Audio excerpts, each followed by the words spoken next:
If so, I'll call the meeting to order. Certainly a warm welcome to everyone, and thank you for taking the time out to attend today. First item on our agenda is approval of the agenda. Do we have any additions, or everyone happy with it? I'll entertain a motion to move and second it, please. Moved by Duncan, second by, don't be shy, Mike. If there's no discussion, please call the vote, Catherine. Thank you, Mr. Warden. Councillor Giguere. Yes. Councillor McPhail. Yes. Mike Andrews. Yes.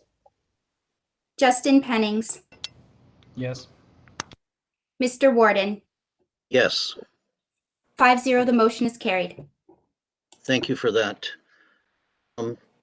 Adoption of our minutes from January 28th, 2021. Has everyone had a chance to review them? If there's no errors, look for motion to approve them, please. Giguere, I'll move. Thank you for that. Seconder, please. Looks like McPhail. Yeah. He's there, he's scratching his neck. I don't know. Call the vote, please. Councillor Giguere. Yes. Councillor McPhail. Yes. Mike Andrews. Yes. Justin Pennings. Yes. Mr. Warden. Yes. 5-0, the motion is carried. Thank you for that. And I'll ask for a disclosure of pecuniary interests and the general nature thereof, if there is any.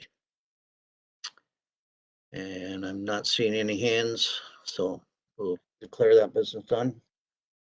And item 4, conduct action plan, reviewing the strategy. Who's going to lead us through that? I can certainly walk us through the discussion guide that the committee has now had 2 weeks to review. And you can slow me down at any time, though I know this is a large document to get through in today's meeting. So I'll jump right into page 3, which was the background section, and it was prepared to describe the work of the committee, composition, and links to strategic plan. So before we jump into the next section, are there any comments from the committee about this section?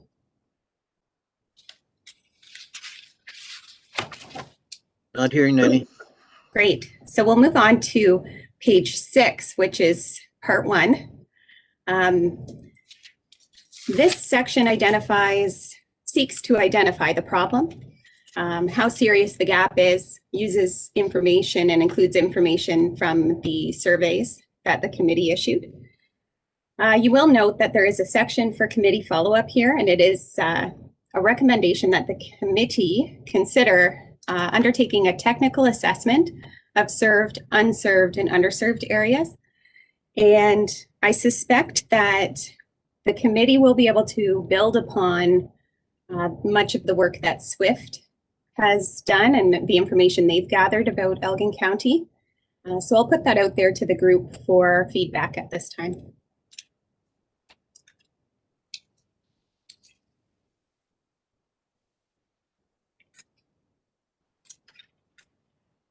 Is there general consensus that a technical assessment is required?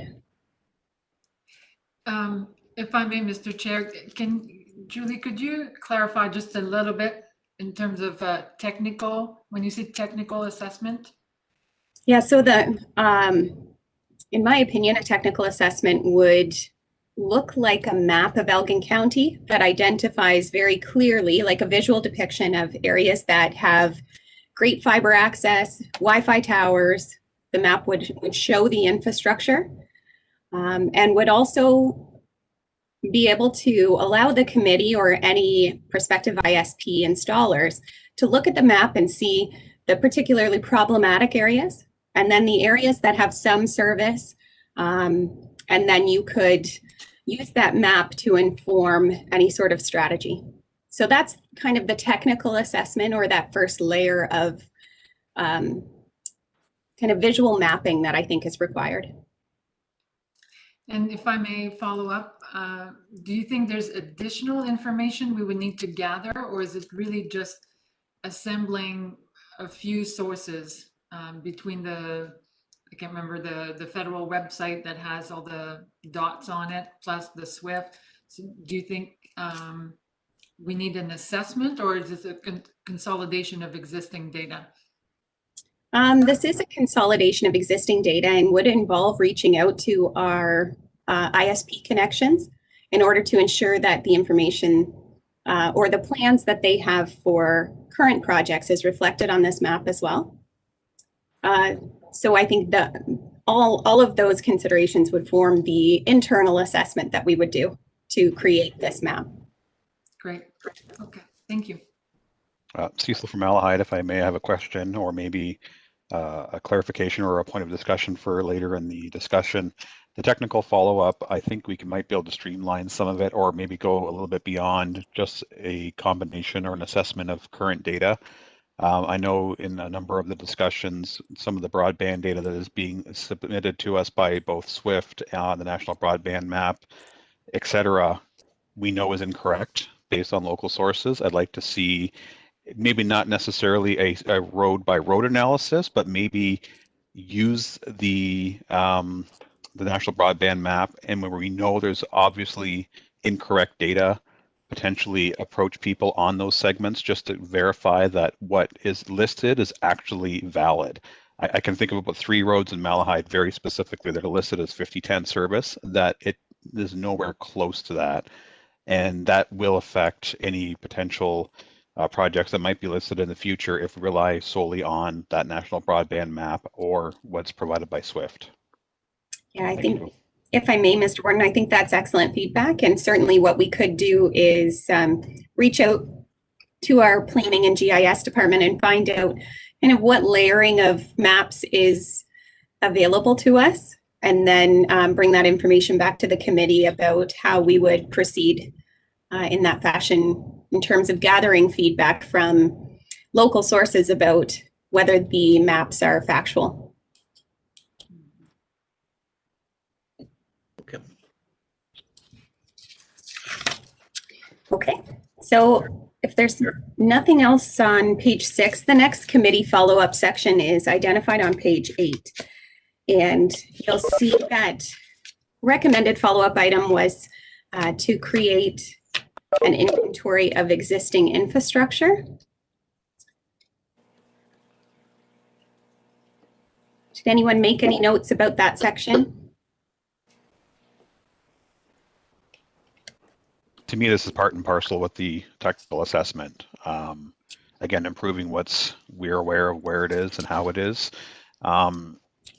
Just my opinion. I agree. Duncan? Just going back to the mapping, I didn't get my question in.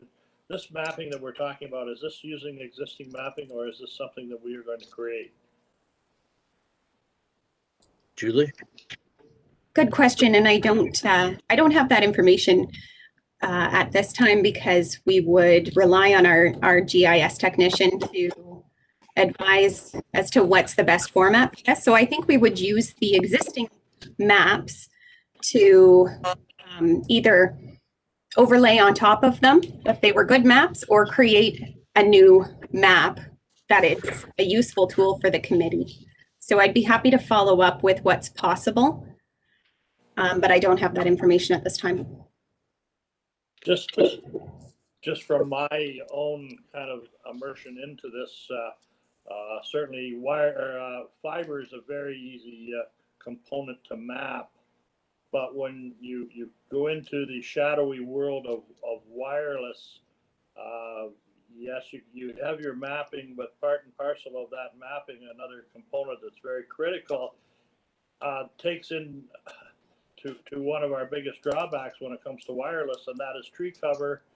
And that goes along too, because even in my own municipality, it really doesn't look like there's a lot of elevation change, but when you get right down to it, there could be 40 or 50 feet of elevation change, and then when you put a high ridge with trees on it, something that looks like it's very easy to service is almost impossible to service off any specific tower. So it's a map that we're going to really have to put some thought into to actually make it usable. And those existing maps are out there already that will give you the elevations and will give you the tree cover. So certainly talking to someone like Brad or to Jeff that are providing wireless probably could help us along with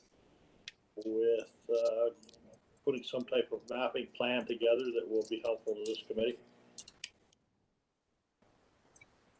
Excellent point. If I may also contribute, I know we've done some internal stuff with our own GIS tech inside the office at Malahide, and we've applied some of that wireless mapping that you're talking about, Duncan. I'm familiar with a lot of the tools, so if I can be of any assistance, if and or when you get to that point, just please reach out.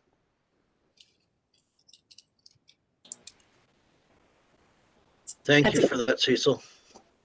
It's a great offer. We certainly will. And if I may, Mr. Warden, I think those community-specific challenges and making sure that the particularly hard to reach or unserved or areas with no service, you're right, may look easy to serve on a map. So we'd have to very clearly identify those areas, and we'll rely on local installers and local experts working as municipal partners for this information. Great. So if I may, going back, I think we were looking at the infrastructure statement. I know later on in the document, I think you referred to vertical assets and any other infrastructure. In this statement here, are we referring to only internet structure, so to speak, or would you combine this whole inventory of infrastructure together? I think that's a great point. And this statement does not include those other assets. Right. So the towers and the water towers, other elevated structures that could possibly be locations for any sort of equipment. I think that that decision could come after we see how cluttered the map is. So it may be a layer that's easy to layer upon the connectivity map, but I hesitate to commit either way until we can actually visualize what a served, unserved, underserved map looks like for our community. Maybe it is easy to build in the infrastructure or local assets into that map. But we'll certainly make note of that so that we could show the committee both options. Thank you.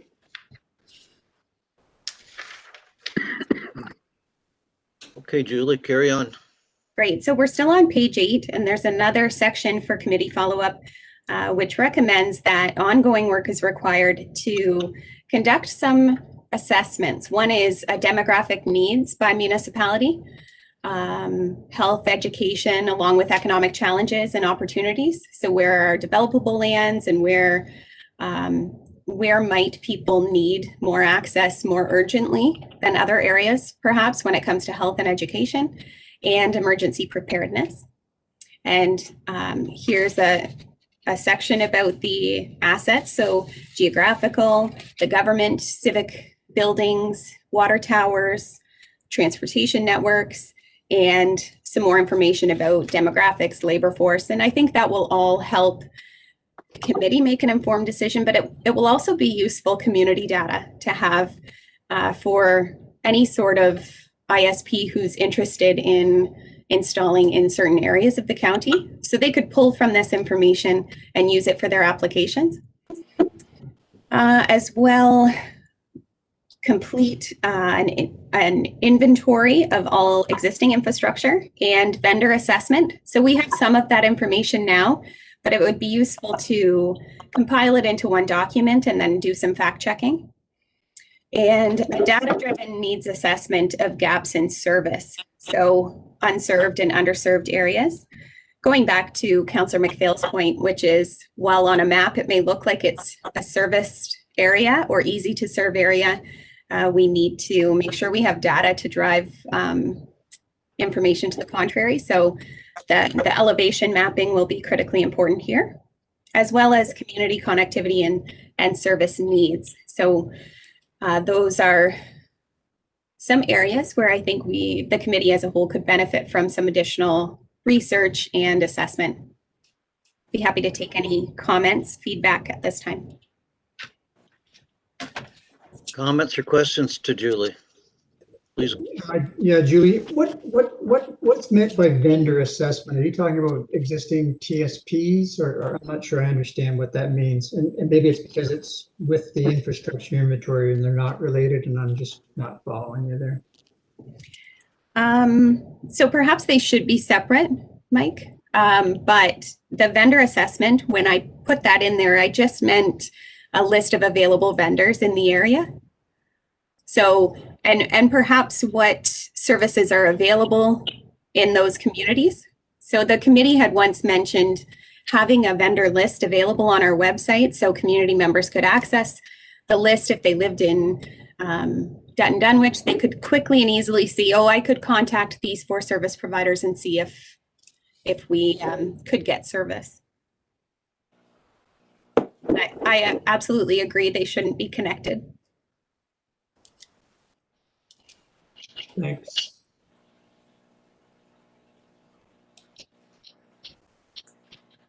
Further comments? No, I guess there's general consensus then that this is information that would be useful to the committee. On that? Great. Seeing heads nod. Great.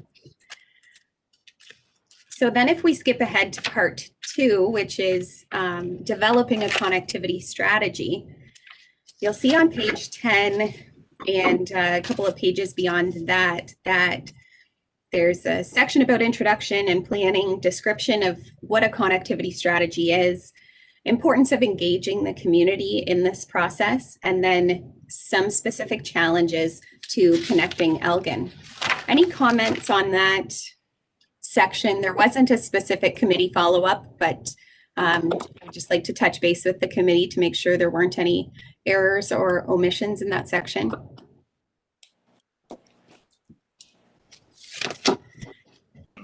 Great, so we're now on. Sorry, just one quick question.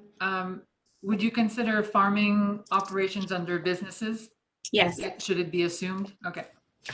so we could explicitly note that. Yeah, I wonder if it Mhm. might be worth separating. Absolutely. The needs might be slightly different.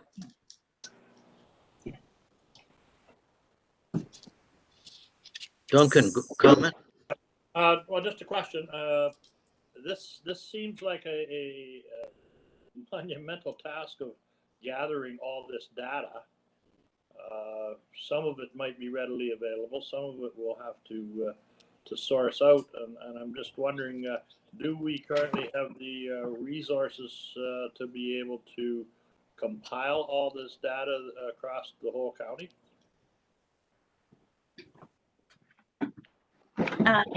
Mr. Warden, if I may. Absolutely. So this has been identified as a top priority for council. We have been resourcing it accordingly. And I think that with the help of our municipal partners, we can plug away at this. You know, we've had some aggressive timelines coming from this committee that we've been able to deliver on so far. So we'll just let the committee know if we run into any specific challenges. But at this time, I think we're able to continue on this path and this timeline. Satisfied, Duncan? Yeah, that's know that it is a huge undertaking to bring this all together. But maybe that's just the way I'm looking at it. Maybe it's not as onerous as all that either. So No, it is. It's a big task. Yeah. Is the biggest task just like time, like in people time or budget dollars? I'm guessing people time. People time at this point, and then we'll bring forward specific asks if it requires additional dollars. We have a lot of experts in county departments, but also in our local expertise that we should tap into at our local municipal, with our local municipal partners. So we'll do what we can to get this information quickly, and if it would expedite timelines or simplify things to seek some outside help and perhaps through a request for proposal for certain services or a suite of services, we'll bring that forward to the committee for consideration. Good. All right. Okay, so I think we're on page 13, and this is the ongoing current state assessment that the committee has been working on pretty much since your first meeting as a connectivity committee.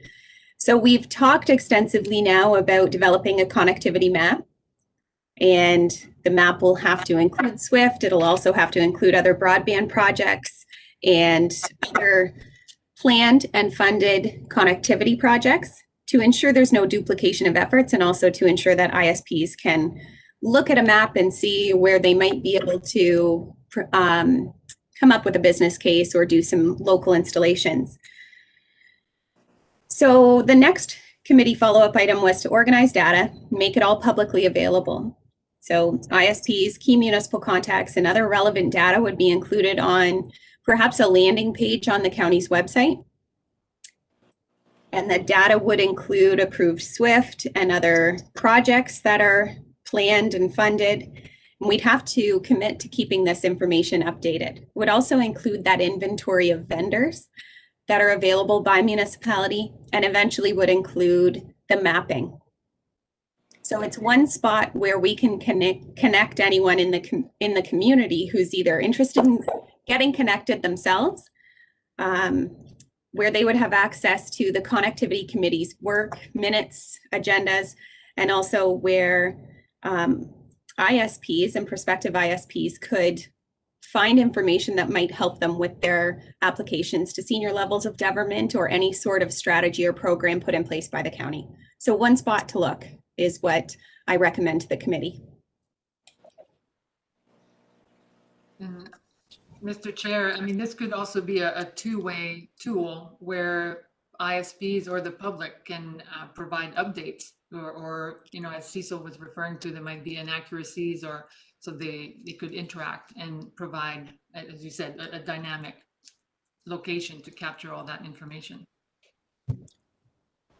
For sure. We'll make note of that. Currently, our website isn't conducive to that, but that doesn't mean it's not possible. So we'll look into that.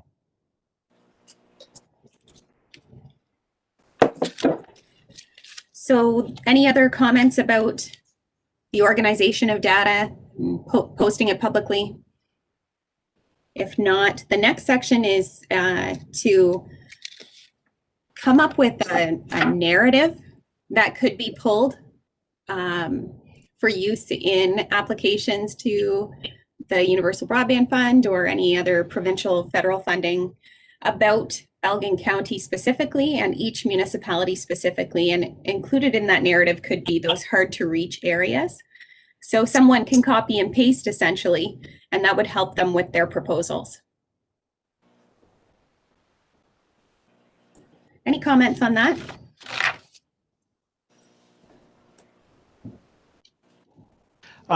Great. Sorry, I was just not so much a comment. I guess it is a comment. I can't speak to the universal broadband, but we did apply for the ICON funding, and for the most part, it's not. They're not looking so much for a narrative. They want cold facts, black and white. But it definitely. So I guess my point was, if we get the map built, that might solve most of the problem right there, and the narrative will follow based on the data that's being submitted. Just to clarify. Thanks. Yes. Great point. Thank you. Okay, if we jump ahead to page 14, you'll see the next committee follow-up box is where it recommends that the committee come up with kind of their goal for a desired state. And this is where the committee could contemplate whether service levels are limited to the CRT recommended minimum of 50/10. How will affordability be determined, considering the diversity of economic situations across our population and community? And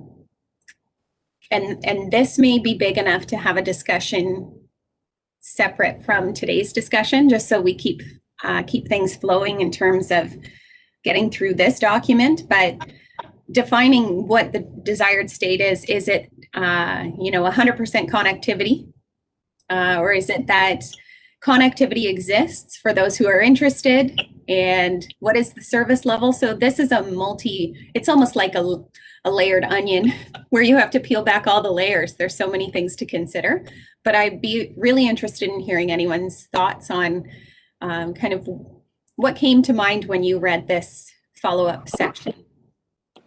And what do you aspire as a committee to do and to resolve the connectivity challenges? What is your desired state?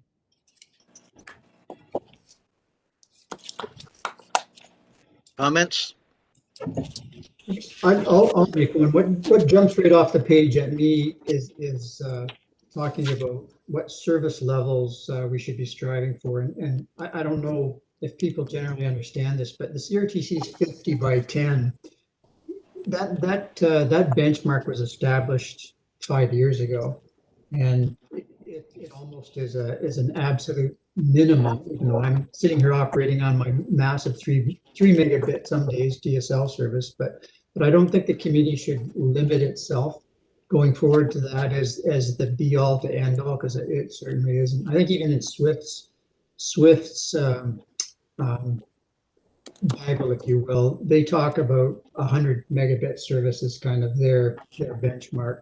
And again, I see that as a pretty low hurdle rate. And again, it may be even longer than 5 years, because there was CRTC regulatory proceedings that led up to that, establishing 50 by 10, were well before 2016 when they published that. So it's a pretty low benchmark to set for ourselves, I think, as what we want to see for Elgin County. And Mike, I struggle with that sometimes. I kind of got in the habit of when I see people, that neighbors, that I'll question what they have for internet, and invariably, if they're only just sending the odd email and different things, they think they've got internet. And I probably was in that boat too until I started to try to have to do a Zoom meeting and found out it was terrible. I couldn't do anything. So it's what you use it for. And if I think there are a bunch of people out there who think the internet is great. The reality is it's not. And if you're running a business and want to order parts and stuff, you find out in a real hurry. But I certainly believe going ahead, the demands are going to be more and more. But is it like a phone? You get your first cell phone. You thought you were going to keep it forever, but found out the last 15 years we've had 5 or 6 or 7 of them. They get better every time we get one. Am I naive in that? And again, if we have to wait to get that perfect system, I just don't see it. We're going to get older, aren't we?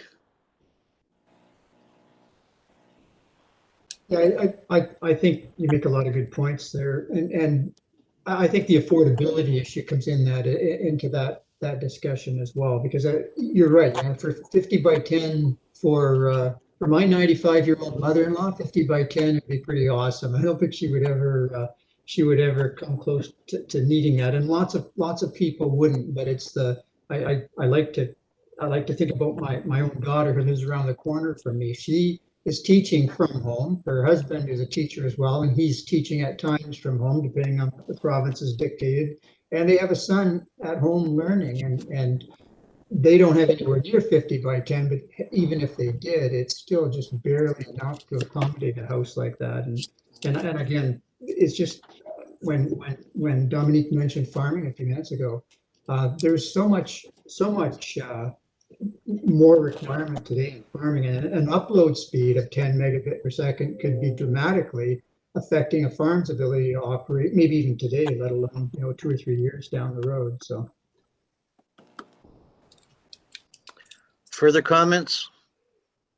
Yeah, Mr. Chair, yeah, I could see having a more fulsome discussion on this because I could see how as the county, the desired state is not that it's the desired state for everybody, but it could be that the desired service level we want to provide is at least a minimum of 50-10. So maybe our role, we will define it eventually as more of that stopgap, and recognizing that, of course, the need is greater than that, but recognizing also that some people, even right now, don't have access to 50-10. And maybe that's how we can focus and narrow our role and try to focus on that, because that's a huge gap. Like that really makes a difference, even whether you can have a medical appointment with your doctor or like just renewing your driver's license. So yeah, definitely a further discussion to have, because it's really important. Further comments? Duncan? Just a question, and maybe if Cecil is still here, maybe he can help me with this. But when it comes to 50-10, one of the big things that I'm concerned about, that minimum level for being able to apply to funding, especially when it gets into rural areas like myself, that signal penetration through the foliage of trees then becomes a huge problem. That now, is there two different bandwidths that the wireless is transmitted, Cecil? Is it 2 megahertz and a 5 megahertz? Have I got the right terminology? Through you, Chair. Actually, there's multiple frequencies. That's what you would probably see in your home router would be a 2.4 and a 5.8. But there's a number of licensed frequencies also. So if you were like Execulink, for example, they're I think a 3.65. Bell on an LTE band is in I think the 3 gigahertz range. There's multiple frequencies. It really comes down to who's licensed for what and who's using the free stuff in certain locations. And every one of them is going to have a different bandwidth allocated to it, distance, penetration, et cetera, et cetera. If you wanted to relate to something that maybe you're familiar with, it's like a cell phone. You go back 30 years, cell phone towers were very sparse. Yes, the signals were horrible, but because they were using such a low frequency wireless signal, they could go very long distances, penetrate many buildings. Now you get into LTE speeds, which are very, very high speed, and you have to be almost line of sight in some respects or near a tower inside of a building in order to get the proper speed. So and even the next generation 5G is even more antennas and more locations to get those speeds. So any wireless solution you'd be looking at, regardless of geography, you're always going to have those issues, and so it really comes down to whatever speeds you want to go with. You may have to put up more towers and more locations to be able to get the speeds that you want. Yes, exactly. That's where I'm going with this. That the lower the speed, correct, the better the tree leaf penetration. It depends on how they're doing it. If they're doing it by frequency, at lower frequencies go farther and penetrate more stuff. Yes. Exactly. But a lot of the wireless ISPs are actually limiting it at the radio itself. So you might be able to get a faster connection between you and the tower, but they have bandwidth limits in place on the radios, and no different than any other internet service provider. And that's just to make sure that you get the speed that you're allotted. But does that, does that make the threshold of 50-10 harder? Only in terms of more towers. That's basically, yeah. That increases the cost to the ISP to be able to service an area, so they got to put up more towers to get better sight lines. So it's just a vicious circle that goes round and round and round. And I would much rather have opportunity to have a lower and be able to at least get on the road than having a high speed limit and not being able to afford the car to go for a ride in. So I guess there's just so many different ways of looking at this whole issue.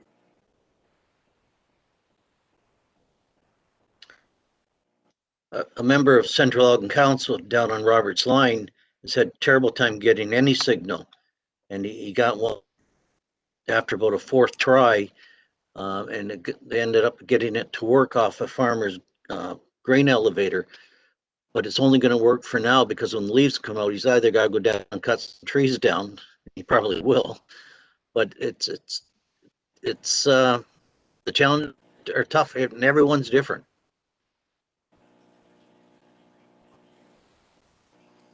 You're getting some feedback, Julie.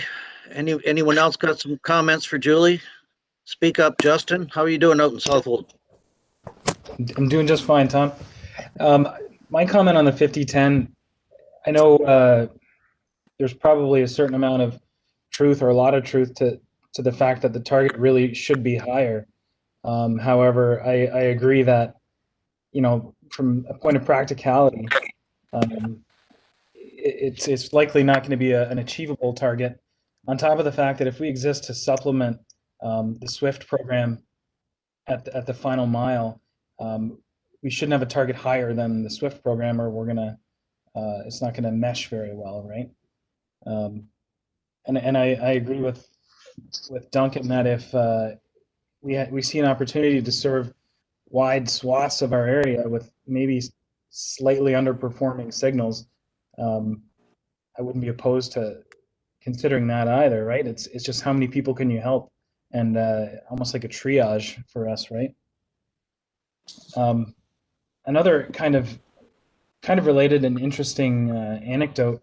So I signed up for the Starlink beta testing program, and I put in my address, and I'm just outside of Fingal, and I got an email yesterday from Starlink saying that I qualified for their satellite service and could order their equipment immediately. And their service right now offers up to 150 meg speed. So it's coming. That was the beta program, but they're saying by the end of this year it should be available to everyone who's looking for it in our area.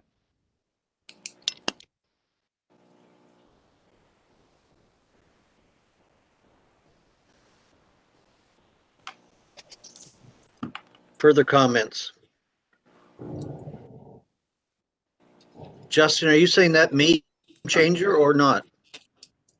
I certainly am saying that's a game changer. Now, it's not going to check the box for affordability out of the gate.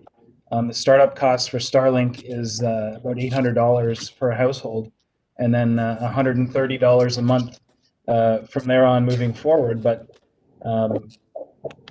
it's an option anyway, and for those who have no other option, it's a good one, I think.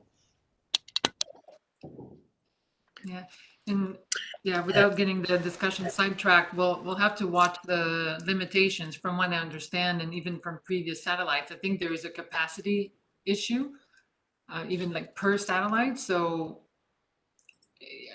yeah, again, I'm not an expert, but I think then if you get more people signing up, that speed starts slowing down real fast. So I think, to me, they're all components of one solution that each, so there's not, I don't know that there's a game changer per se. I think in the type of area where we are, I think our solution will be a combination of multiple sources.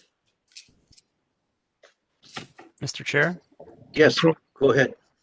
From what I understand with Starlink, they are selling it as it is not a solution for urban centers because of what Councillor Jaguar is referring to.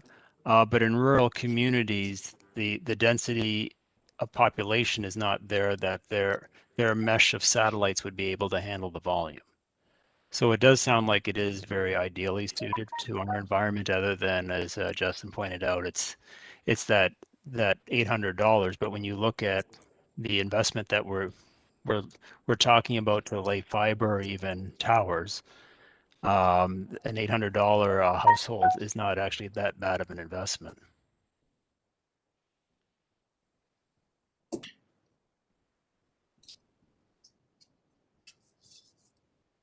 Some comment, Julie. Yeah, that's incredibly helpful. And that's exactly why this discussion guide was put together, was to kind of help guide discussions about some areas that might be helpful to identify follow-up items or priority discussions for future. So we're getting there. We're on page 14, which is great. Ahead of schedule for what I had planned. So this is incredibly helpful. So we're on the technology assessment piece. And, you know, hindsight's always 20/20, and I recognize that we keep referring to technical assessment, and it's not necessarily always referring to the same information. We know that there's an assessment that has to take place. We know now that there's some mapping and layering and topography that we have to consider. But there's also identifying last mile and internet gateways, access points, choke points, areas where there may be limited capacity. That's also helpful information to gather. Compiling a description of wholesale access availability, both last mile and transport facilities. A block diagram illustrating the major network design and key components would be helpful, I think, for the committee's planning. And documented support, which helps you consider what speed and what availability you're endeavoring to support as a committee. And then the budgetary framework and preliminary cost estimates. So I had suggested, I think staff will have those discussions with our team and find out what GIS mapping is possible, what existing data is out there that we can layer upon each other, present to the committee, show you what areas we aren't able to easily find information to support. But I had suggested here that some of this may be too technical for what support exists in-house at the county at this time. So perhaps the committee might consider requesting that county council fund a consultant to undertake some of this more sophisticated assessment. And that might actually get the committee information quicker than what my team could deliver. So I encourage you to provide feedback about whether you think there are elements of a technical assessment that could only be achieved through some true technical expertise, like hiring a consultant. Thoughts? I think if that would be the politicians here, if the recommendation is that that's what we need, I'd look at the technical people to advise me, and I'd certainly be willing to start that lobbying, if you will, from county council for the funding. So I'd like to hear from the technical people telling me whether this is a good idea or not. I don't know if Dominique and Duncan, if you agree with that or not.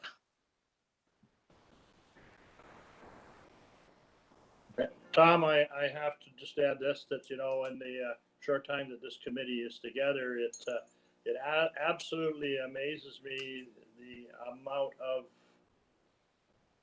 technical knowledge that she searched and found out herself, lots of time on her own time to help this committee get to this point. I mean, it's been again a huge commitment on her part, and I can't thank her enough for trying to service this committee. But I think that we have all matured to the point in time that I think that we need to recognize that if we're serious about this, that we're going to have to bring in the necessary level of expertise that understands what we're trying to do and understands how about going ahead and getting that done and putting it in a language that we can understand moving forward. So I don't think there's any other alternative but to make that step and recommend to county council that we're at a point that we do need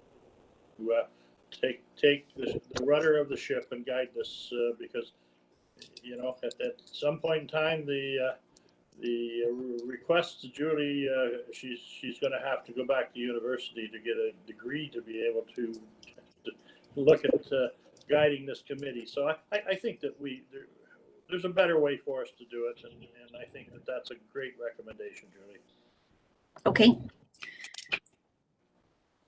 Just a couple of comments there, if I may, Mr. Warden.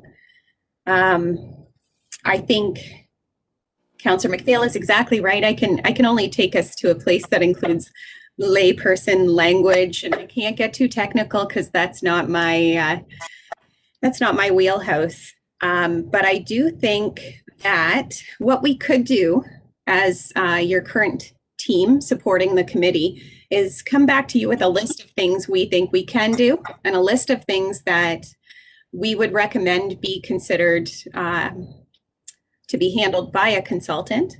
And I also think the third piece there is that some discussion, perhaps at your next meeting, which could be sooner than 2 weeks, and it could just be a quick meeting, is to start to articulate your desired state. That would be helpful when we try to come up with an RFP so that we could get a consultant.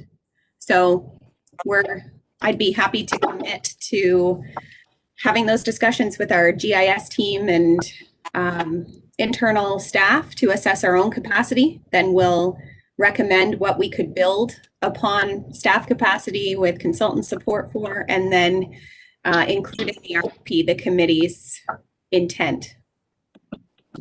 Any thoughts on that? Cecil here. I think it's a great idea. I'd almost be inclined to say approach the people at Swift who have basically done this already. There's no need to reinvent the wheel. See if they maybe have any directions or things that they encountered that we should maybe take into consideration, or even, I doubt they'll be able to, but if they have the time, the capacity, or the ability to do it themselves, use an organization that already has this honed to a fine skill. Excellent. I think that's I like that advice. It just makes sense. Well, I'm thinking they already have the NDAs with a lot of the telcos, so they already have access to information that we would have to beg, plead, and steal and negotiate for. And I realize they can't share that, but they could at least use that to help us to fill in that picture and possibly advise us on the next step. That's the kind of information I want.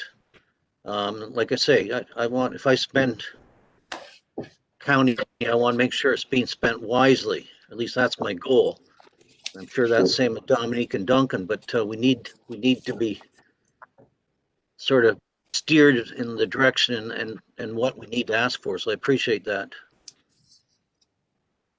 Further comments, please. Are we making sense? Well, Justin? Go ahead, Duncan. I think when we talk about gathering information up from other service providers,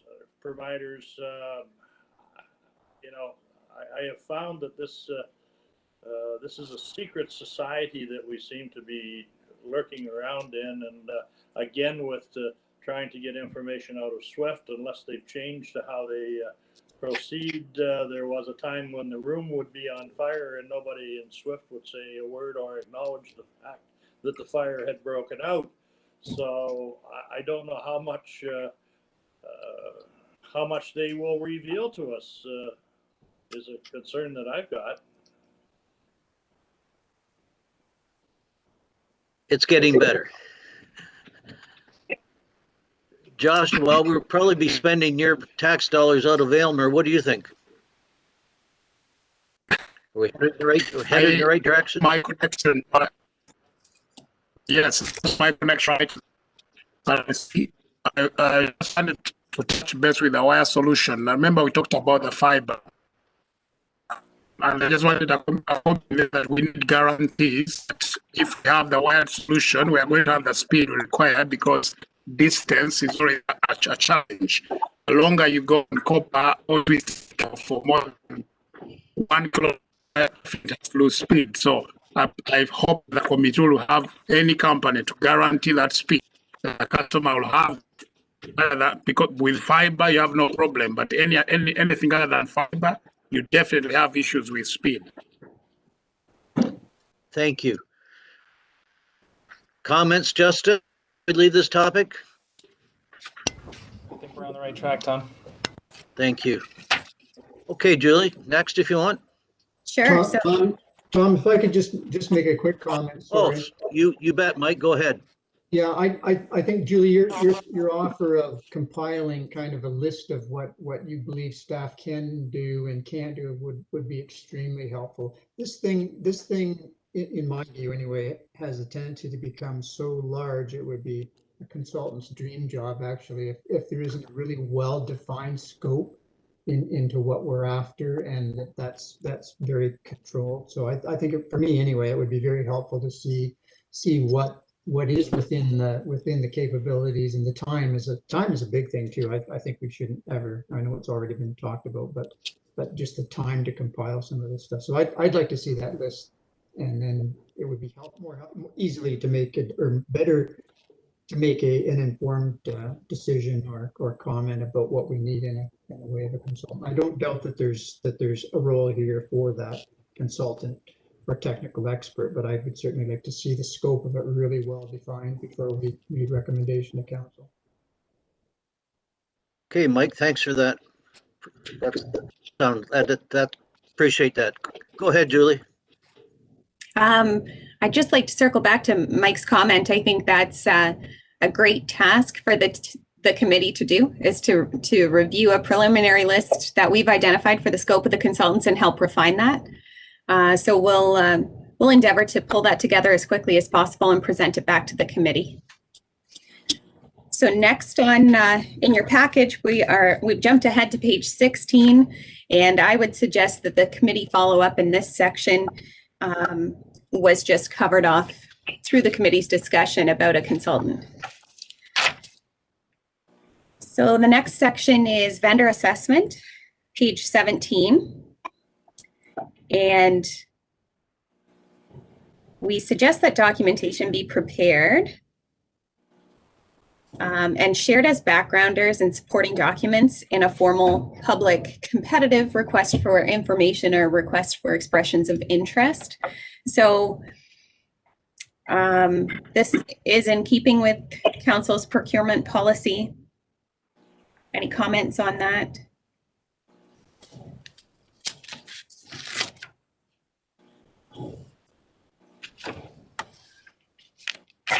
Not hearing any. Speak up if you do. The next section is just a cautionary note. I wouldn't be doing my job if I didn't point out that whatever program is put in place has to follow proper public procurement processes, or the committee would request an exemption from council, as the discretion to sole source only exists with council. And to just remind committee members, we all have to be cautious and strictly adhere to the committee code of conduct and council's procurement policy. And in defining the next steps, any sort of funding strategy or any sort of strategy, we have to make sure would include all ISPs would have an equal shot at applying for any sort of program, is what I would recommend should council and the committee decide to go down that road. So then part 3 is the strategic framework. And you'll see that we've asked the committee to clearly articulate what you hope to accomplish within this connectivity strategy.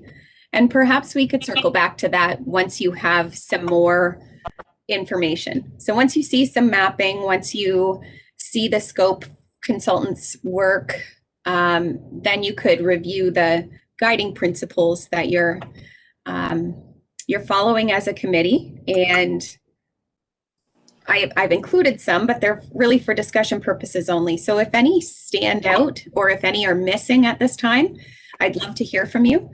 Otherwise, I'd suggest that we circle back to this once the committee has more information. That makes sense to me. Anyone got comment on it? We're all agreeing. Great. So the next one, we've run into this partnership issue a couple of times where we have been asked to review and support local ISP applications.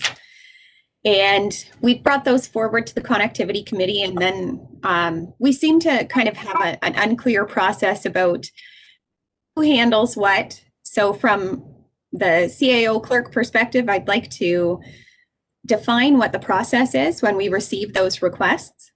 Also, how to handle requests that come in that say, we need a letter of support from the county tomorrow. And that has happened too. So what initiatives as a committee would you recommend are supported? And what process would you like to follow? Is it that we seek council's consent to allow the committee to provide letters of support signed by the warden, let's say, or the chair of the committee for ISP applications? Any thoughts about this?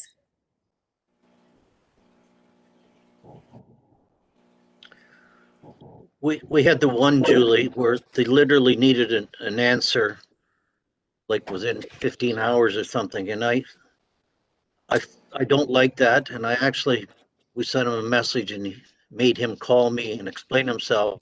I double checked his information with another person. And in my view, it was legitimate. And then I informed members of council what I did.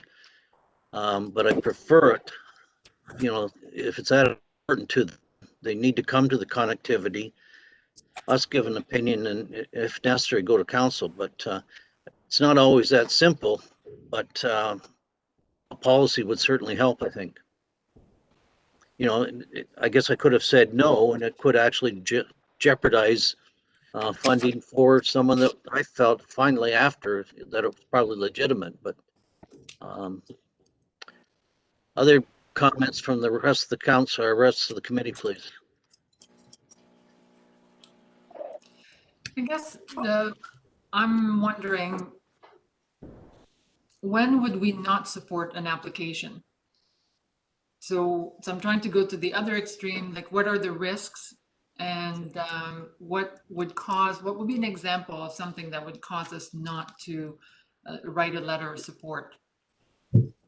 So if I may, Mr. Warden, I would suggest that one example would be that the committee is aware of a future funded project that encompasses an entire community, let's say, as an example, and you receive a request for a letter of support to install equipment or fiber or towers that would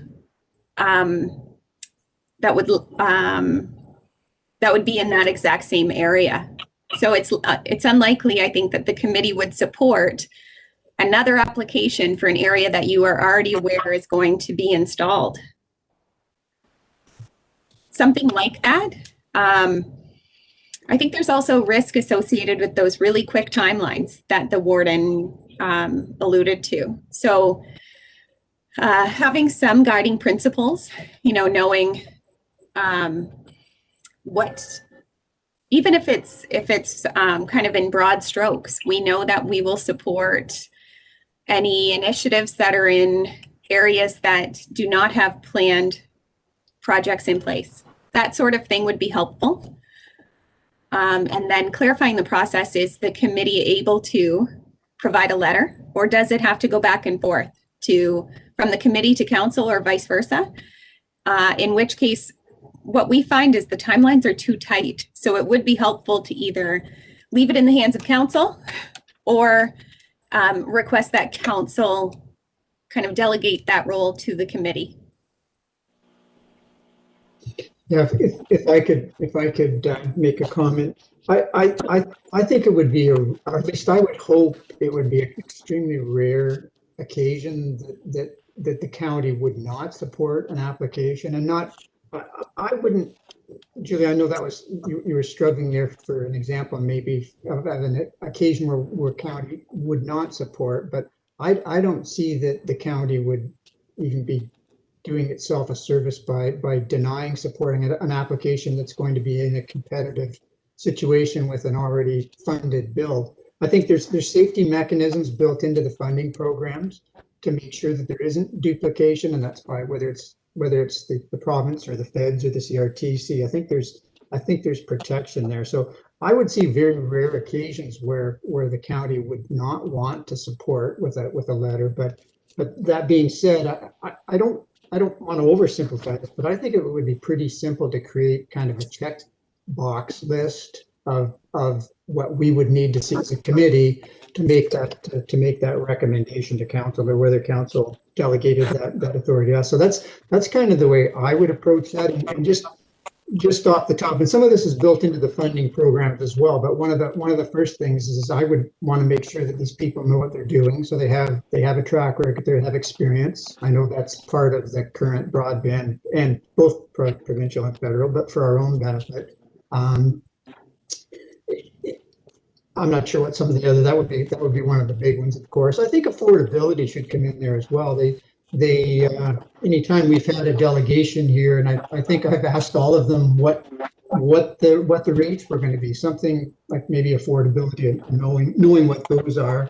And if it meets all the criteria, if we can check off all 5 boxes, then I think it would behoove the county to support that. Now, I'm not one of the politicians, but I would think the fact that the warden sits on this committee, that if it was taken to council to give the committee the authority to write that letter on their behalf, I can understand that would help with these timelines. And I'm guilty myself of having made a call or two over the years to a CAO saying, hey, we're 24 hours away from needing this application, and I forgot this one little checkbox. So I know how that happens, and it puts the county in an awkward position for sure. But it does happen, and it will continue to happen. People try to get all their ducks in a row as they're planning whether to even apply for these things, especially smaller companies, and then you pull the trigger and scramble like heck to make these deadlines. So I know how that happens, but that's kind of my thoughts on this. But again, I'll reiterate and say it one more time. I think it would be a rare occasion where the county would not want to support an application with a letter, and particularly obviously when this funding is coming from outside county resources. Go ahead, Dominique. Sure, I think the notion of a checkbox is a great idea, and I think that's what I was getting at. I think it will be the exception that we would not support, and this would be a good place to use our 4 primary challenges. So they could write us a letter in their request and saying, how will your project support availability, affordability, speed, and awareness, for example. So we can use our own criteria, what we said are the challenges in this, and let them explain and sell it to us. And as far as who approves it, I think it should be either council or the committee, because either way, they're both right now on a 2-week cycle. And so if council's willing to formally delegate this task to the committee, it won't address either way, it won't address the very last minute request. So we can have a special provision either way. I noticed that at the last council meeting, council immediately went back to members of the connectivity committee members for advice. So my sense is that we might be better off asking council to delegate this task. And as you said, Julie, avoid the back and forth. Another thing, if I may add, I won't reference the name of the company, but the company who did present and ask for the permission or the support letter in our committee meeting, I spoke with the gentleman after the fact, and not that I can share because obviously it's privy information, but when I saw what the proposition was for where they were going, being selfish from a Malahide perspective, very little, if anything, is going into Malahide.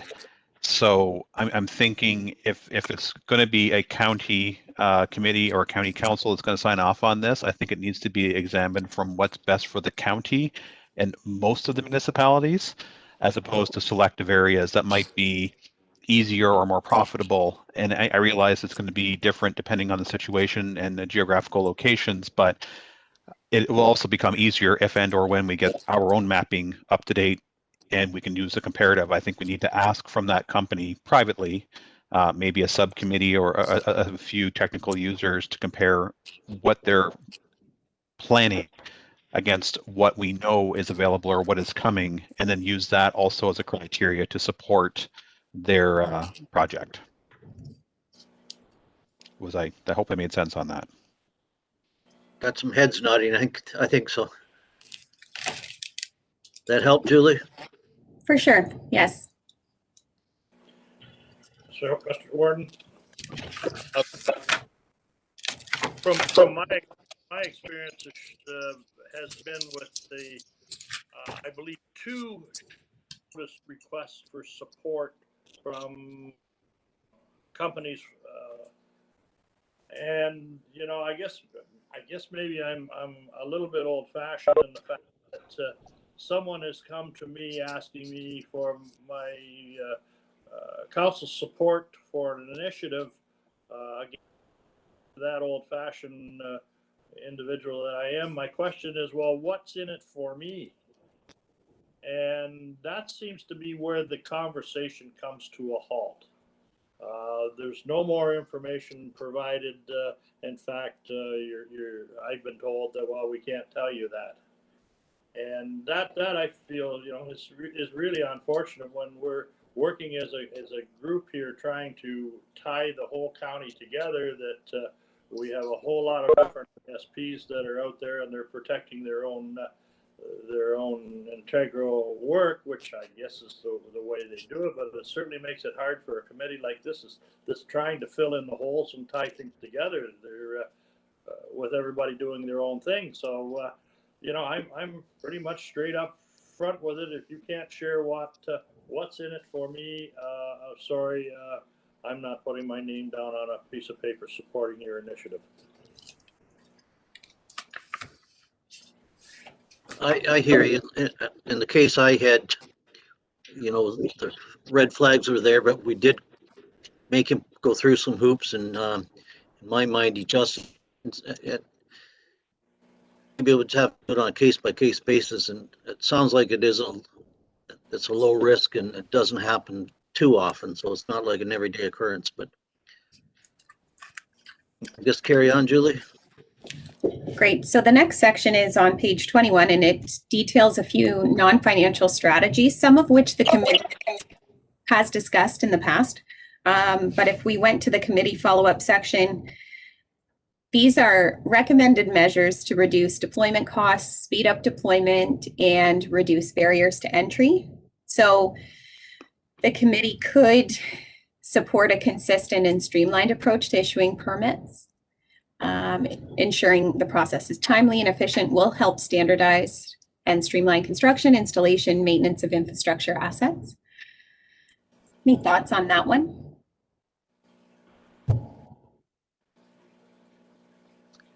Just a comment on more of I guess, a repeat of something that was mentioned in the past, and that was Chatham-Kent. And I know that it's a cost, which I know is not what's supposed to be in here, but in Chatham-Kent, they said they had a dedicated person or a dedicated department that was assisting with deploying fiber optics in their county.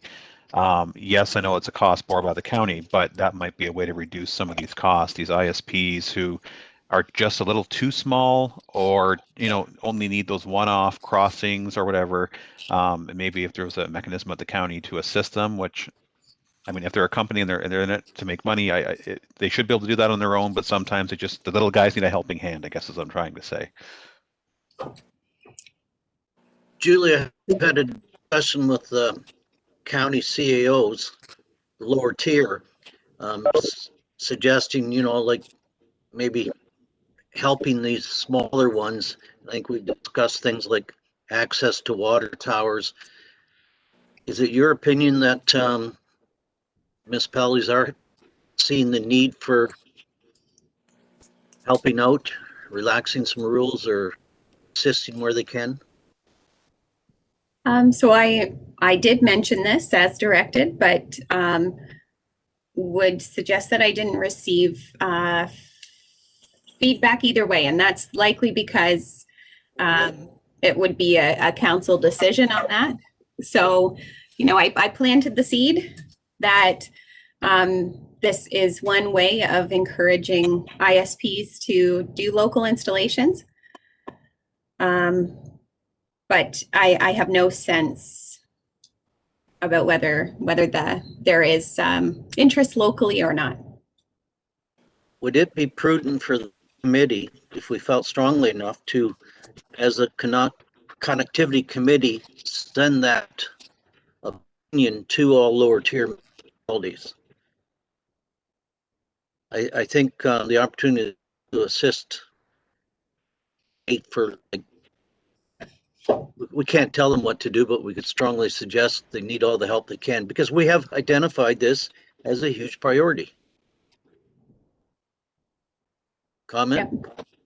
Yep. Just a thought that the first bullet point here on page 21, support a consistent and streamlined approach to issuing permits. I think we have a different road occupancy permit process than perhaps what exists locally. So I think there are a few areas where the committee could recommend some closer collaboration perhaps, or recommend some of these non-financial strategies. But as you've mentioned, they would just be recommendations because we would have no jurisdiction over any local assets. So all we can do is suggest. Anyone else have a thought on?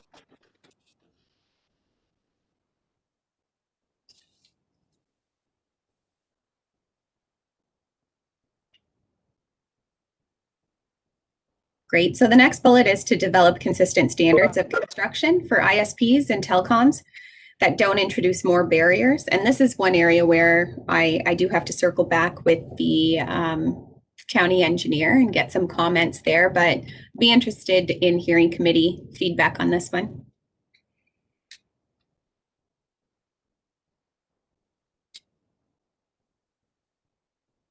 Comments for Julie?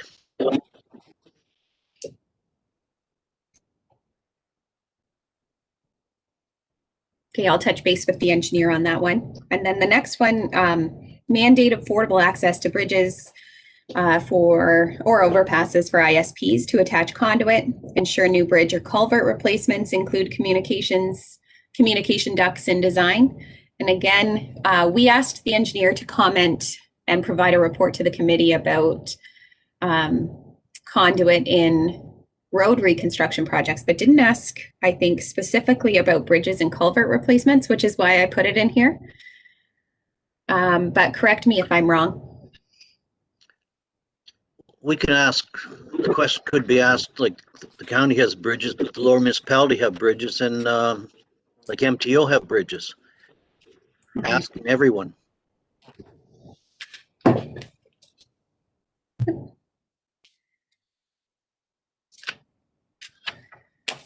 Duncan. Great. I think you're muted, Duncan.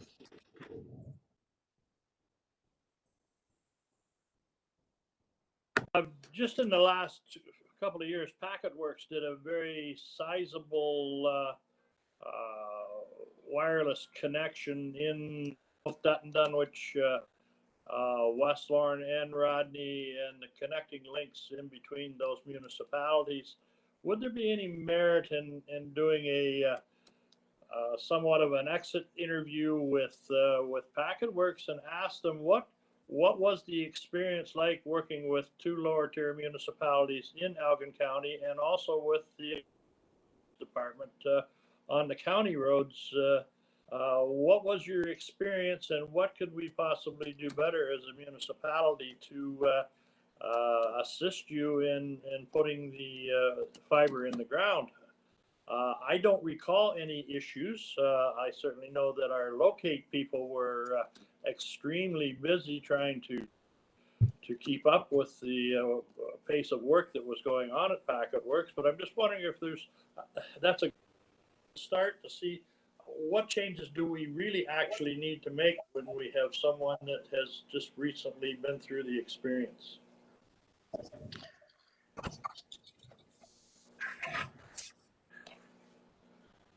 It'd be interesting to find out the answers. I apologize, Mr. Chair. I had to slip out the back door for a minute because my guys cutting those giant poplar trees behind my house were done the job and wanted to hand me a bill. So I missed that. I just heard the end of what Duncan was talking about, but I did hear the word packet work. So I'm assuming some of that was maybe addressed at me. Well, maybe for Mike's, just to get him back up to, you know, we're wondering what we can or what we can't do, and maybe what we should or should not be doing when it comes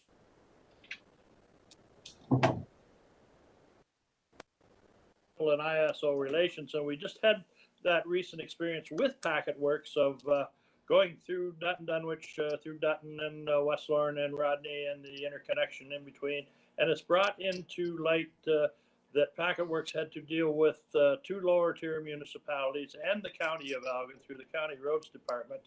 And would it make sense to do an exit interview with Packet Works to say, how was that experience? Did it work for you? What can we do as a municipality to make that experience better, expedite things, whether it be through permits or whether it be through timing of the work that's necessary to be done, so we have a better understanding just exactly what's it like to be an ISO provider in Elgin County. And if it's a good experience, then we've got something that we can share with other ISOs that we're good to work with here. Yeah, no, that would be, I think, a worthwhile exercise. Just some quick points. I know it's difficult because we aren't a single tier municipality on one hand. Sometimes it's probably better, but I had to negotiate 3 municipal access agreements, one for Bayham, one for Dutton Dunwich, and then one for West Elgin, and they were all different, and they were all sent by the municipality to their lawyers, and there was a little tweaking here and there, and it wasn't so much an onerous process, but it was a timely process, and the county has a completely different approach to that.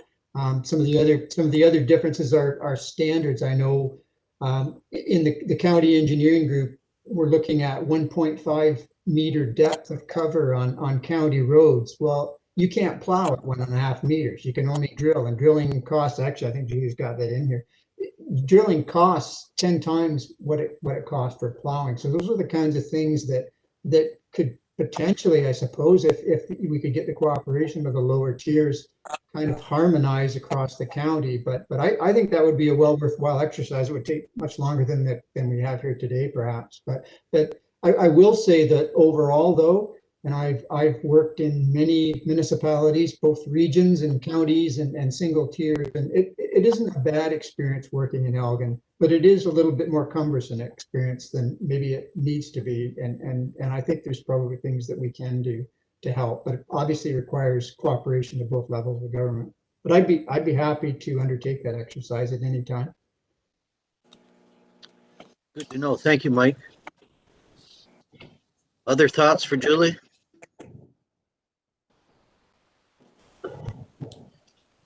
Yeah, I'm just gonna add that I think the concept of the exit interview is excellent, because what it would do is that right now we know there are barriers, but we've always left the conversation at that level. This would allow it to be more granular and specifically identify recommendations for whichever policies need to be harmonized or modified. So I think that would be a very good way of doing it. Julie? I agree. I love the concept of an exit interview. I think it would be prudent to decide who does the exit interviews while we're on the discussion. So is it a couple of committee members, and how does that process move forward? Or is it staff? We're happy to take direction, but looking to hear from the committee about what might work so that can keep moving.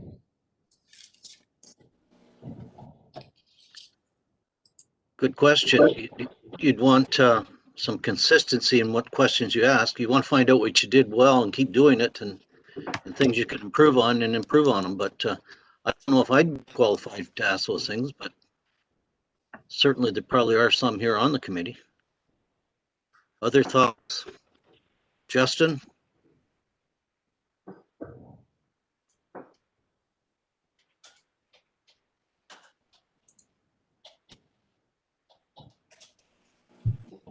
Yeah, I wondered if while we wait for Justin, maybe the concept of an exit interview, you always want to provide for and confirm confidentiality to some extent, and like the sort of that third party objective inquiry. So it's not like you're not confronting the person perhaps with whom it was difficult to deal with. And so at that point, yeah, I think it still needs a technical person, and it could be a counselor on the committee, so it could be two people. I'm also thinking, can it be a questionnaire? Like, does it have to have the interview in person process? And perhaps if there was a specific question or answer that was not clear, that we could, we could contact the person and get more details. I guess a survey would be simple enough if they filled it out. You could start with that maybe. Julie, what do you think? I think survey is a great option, and also some of them may have an interest in a face-to-face. So perhaps giving them the option and having a plan in place as to who, if an ISP did pick the option of having a face-to-face meeting, just knowing who the 2 or 3 individuals are that we would contact and put them in touch with would be helpful.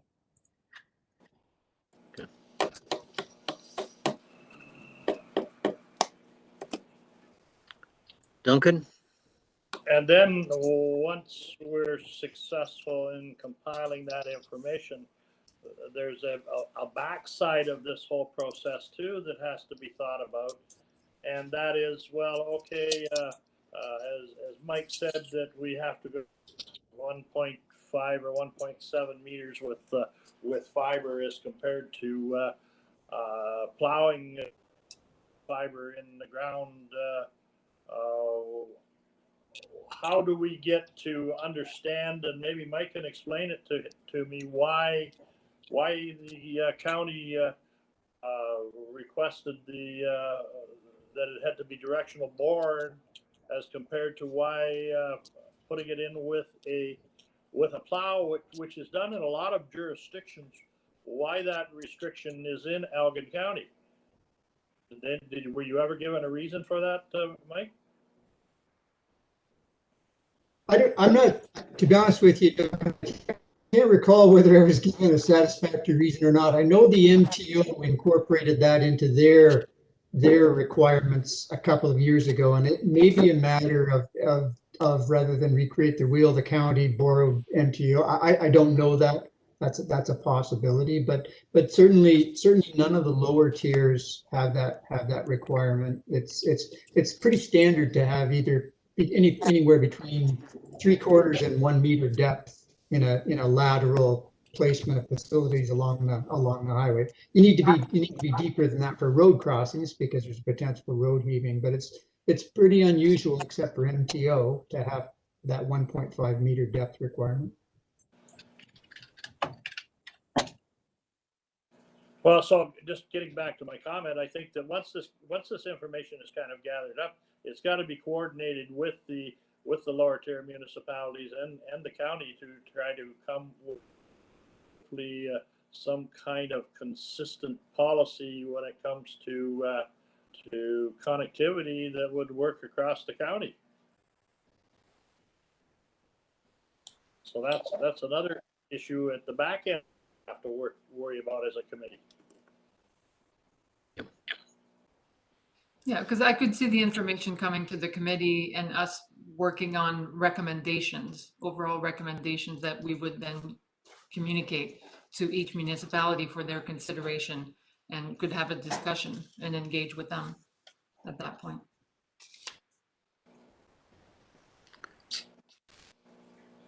All right.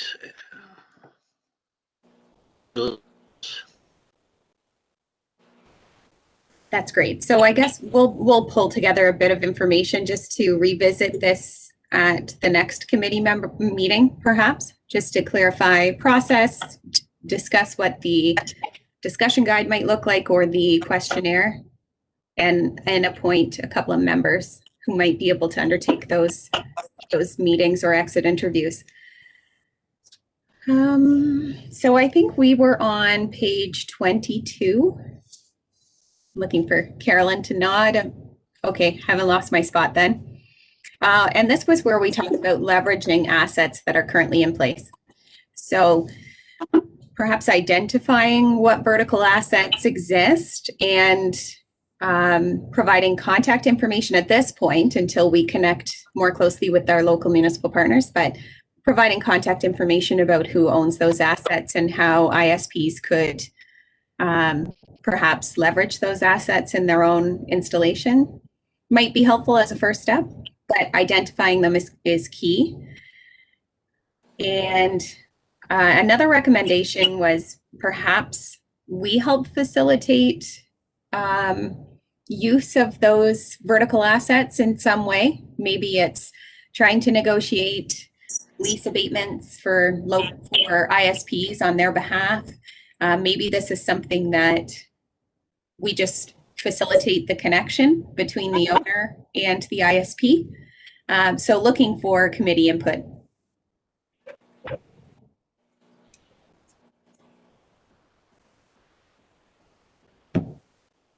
Comments for Julie?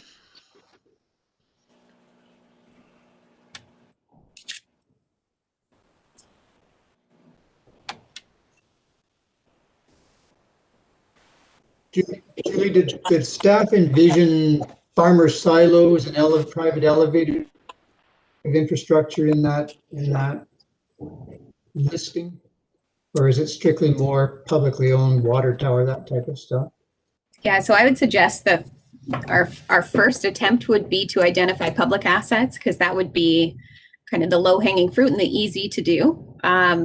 To identify every silo in Elgin County, we'd be in for a year of work. So I think maybe once we identified the really underserved and unserved areas in the county, then maybe we'd circle back and look at vertical assets within specific areas. That would be my recommendation. But then again, I'm not an expert, so open to feedback. Would hydro poles come into this? Or are we looking for tall structures? I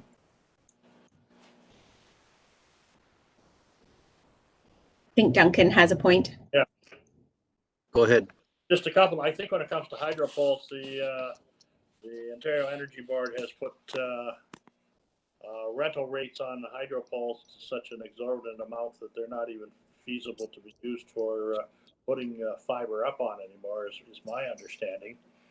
And when it comes to locating the structures around the community that are, there's two things. There are a lot of structures, but I almost think that it has to be left up to, it's usually the smaller ISPs that are looking to utilize those structures, and they look at them on a strategic basis of for my network, but half a mile down the road is not what I need. So I don't know whether we need to expend a lot of time indicating where these like farm structures are, because the ISPs, the small ISPs, they are out and they're on the scout for them and match them up with their engineering plan for any area. That's the way you might see it, Cecil. I have many opinions on this, so I won't go into detail. I know myself. I mean, I drive to the west end of Elgin regularly, and I can tell you, just even though I have no business in that area, my head's always on a swivel looking for silos that might have something empty or only has one small antenna on it for a radio. And if I know of anybody in the area that's looking, the first thing I do when I get back to the office is to email a contact and say, hey, I saw that this was sitting here and it was empty. If you're looking, there's a place to go look. Right. And I can tell you, just from doing that, at least south of the 401, there really isn't a whole lot of those things that are available right now. So I can't speak north of the 401. One other comment is maybe, I know there's a couple of towers in the county, and I'm not too sure who owns them. Sorry, I don't know who the actual owners are because I haven't looked at it, but I do know that they're managed by a third-party company, and I think it might be interesting to see. One of them in particular is a county tower, if I recall, and what sort of agreements in place between like the county, for example, and this third party when they are managing this particular tower, and if is there any say or access or anything like that? And the reason I bring that one up in particular is it looks empty. I haven't seen anything on there, and so I don't know if this third party company is necessarily, doing justice of having this infrastructure that's not in use. And if it's better if it's serviced by the county itself, as an example. I do know there's other municipal infrastructures where they're leasing the land to a third-party tower company and they're leasing it out. I'd just be curious what agreements are in place, what access is there available that the municipality or the county can facilitate or utilize for other parties to be able to use that site.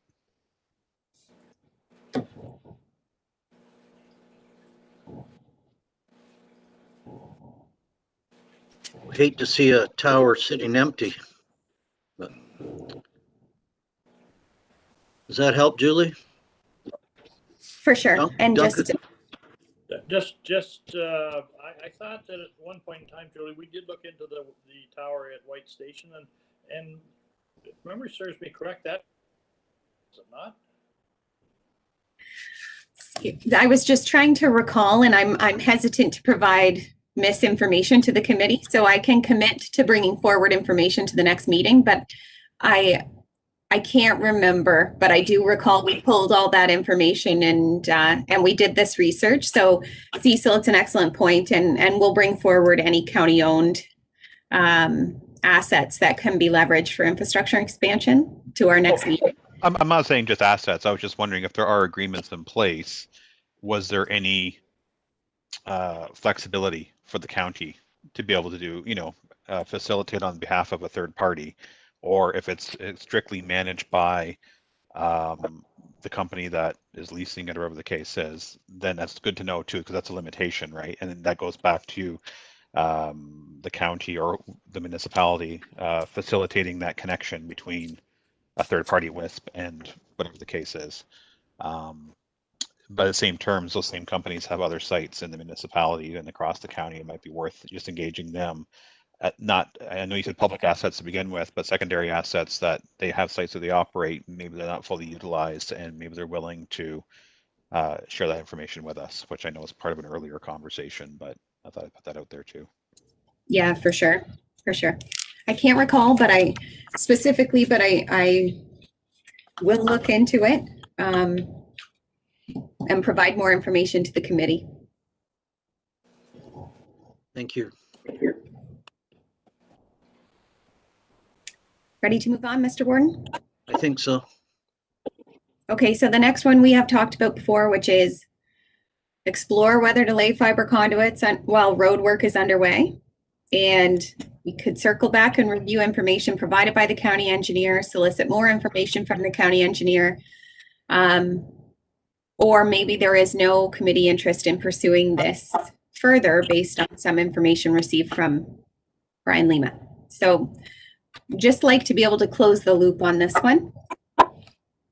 If I recall, some of us thought this might be a help, but I think it was Mike who pointed out that it's probably not that big a deal up and down the roads. The intersections, I think, and crossovers. Am I remembering correctly, Mike? Or did I dream that? No, you didn't dream that. I think experience larger providers, especially, even if the county were to undertake to lay conduit down county roads, that you'd be hard pressed to get them to use it, and they'd want to do their own facilities right alongside it anyway. Not necessarily for smaller providers, but again, if you look at the cost, they're not insignificant. But I would strongly encourage the committee to look at, as Duncan had just said, intersections in particular. Like at least I think it's Wellington County that regularly issues notice of road work and giving opportunity to ISPs up in that area of whether they want to have conduit laid across an intersection while it's under construction. Not so much along the laterals, but certainly the intersections. So I would say intersections, bridges, culverts. That's where maybe that should be really taken a hard look at, but not so much. I don't think the just running lateral conduit along the road that's under reconstruction. I don't think that's all that practical or certainly cost effective. I tend to agree with that. How about you, Justin? Would you agree?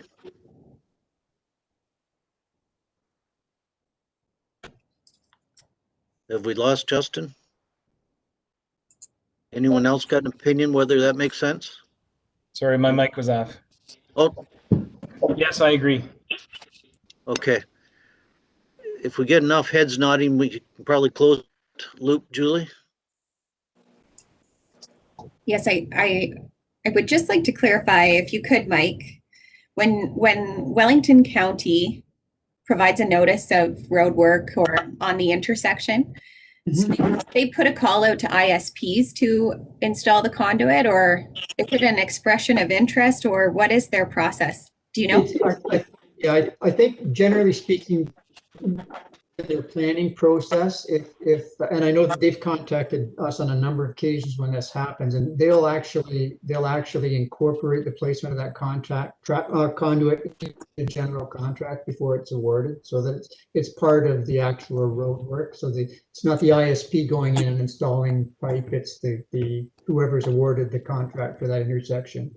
And then of course there's a charge back to the ISP for it. They don't do it for free, but usually it's pretty cost effective compared to drilling a new intersection. Plus, the other thing, I guess, just on that, just in the interests of preserving, the county asset, the last thing you want really is somebody going in and drilling underneath a brand new road. And the risks are low when you're doing directional drilling, but things can happen. So better not to have people working around a brand new road. And sometimes depending what else is in the rights of way, generally you can't drill laterally across a gas line, for instance, without actually visually seeing that gas line and verifying that even though your locator says it's at 4 feet, is it really at 4 feet? So there are circumstances where the only way to get through an intersection or across a road is to do an open cut. But you don't want your brand new road that was just paved last year or even 2 years ago to be open cut. So I think that makes good sense for the county, just from preservation of its own infrastructure as well. Okay. That helped, Julie? It does, yes. I still would feel comfortable circling back with our engineer, just getting a few more details. One thing that comes to mind is if we did provide this opportunities to ISPs and none were interested, then is the committee's next step to install the conduit anyways? So that kind of decision, I think, will come once we get a little bit more information. So preliminary direction is great. Okay. The next section is to identify strategies to improve information sharing and data sharing, which we have talked about earlier in today's meeting, specifically the development of a landing page or web page on the county site that holds all of this mapping information, coverage information, and other critical details. So I think we can skip ahead on that point unless anyone has anything to add. I will just clarify an earlier point as far as the dynamic, without being very fancy, it could be as simple as an email contact to say if you see an error or you would like to add information or correct any information, click here. So as simple as that. Yeah, that's great. On page 23, consider whether there is an opportunity for reduced administrative burden by finding ways to make it easier for ISPs to understand local application requirements, permit processes. So we did talk about this in the kind of coordination with local municipal partners discussion a little earlier. And this does involve closer coordination with our partners.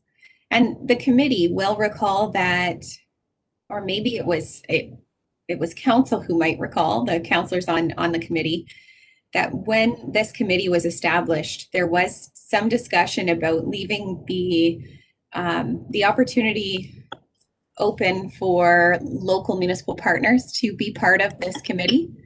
So I think the intent was to get the committee kind of up and running. And then once we identified a role for our local municipal partners, then we would invite some lower tier municipal stakeholders into the committee's work, involve them more formally.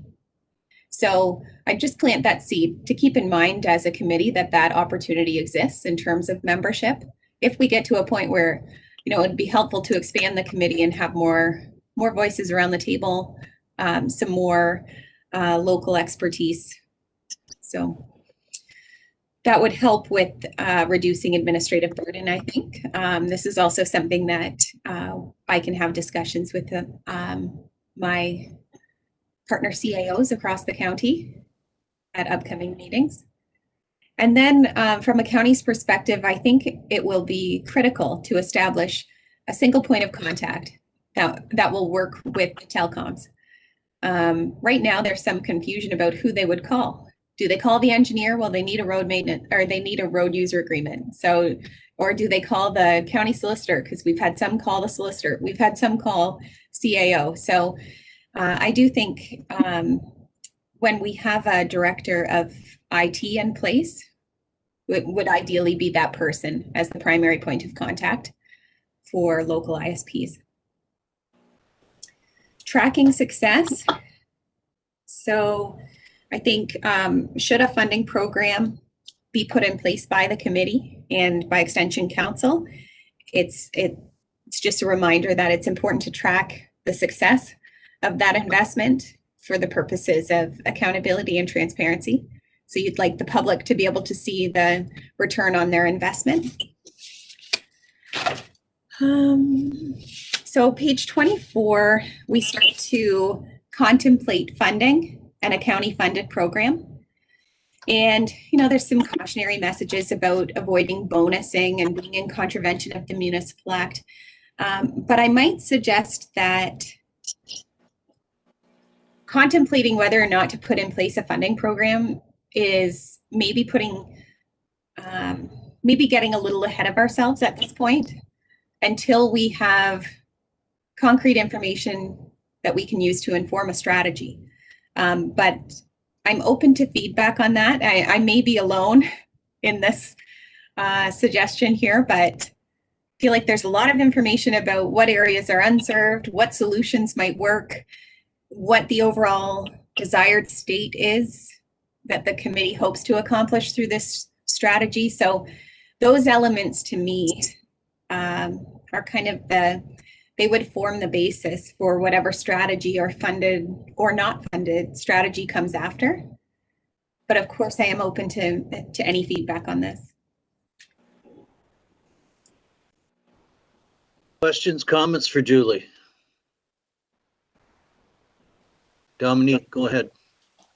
Thank you, Mr. Chair. Yeah, I would strongly agree that refining our specific goals and that desired state will be a huge influence. And I mean, not only a huge influence, it should be what guides what funding we allocate and what type of funding, like in what format. So to me, it's a typical case of form will follow function. So the form of the funding, if any, will follow the details of the strategy, which is well underway, by the way. I think we're really fine-tuning and a few more conversations are needed, but yeah, I would strongly support that approach.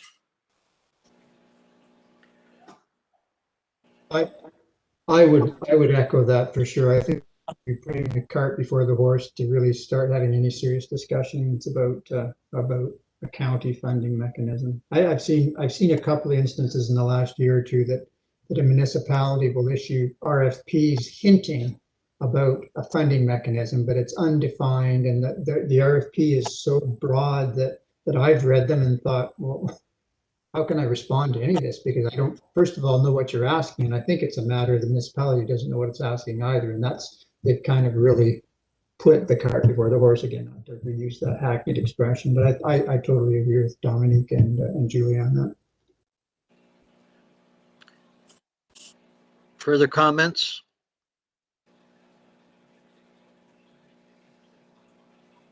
No, I think you got consensus there. Great. So I would suggest that we perhaps save that funding section of the agreement as well, the additional information resources section for future discussion. And we have a number of takeaways. My team and I should say, we have a number of takeaways that we'll start working on and prepare for the committee's next meeting. I can assure you we're doing all that we can do to keep things moving. And I appreciate all of the valuable feedback that we received through the discussion guide. I think it was a meaningful discussion and a very helpful discussion in terms of providing staff with some concrete direction and next steps. So we can help you now that we have some clear direction. But I would be happy to review anything that's outstanding, Mr. Warden, or answer any questions. Questions for Julie? I think we have made progress. I think you got some answers you're looking for, Julie. All right.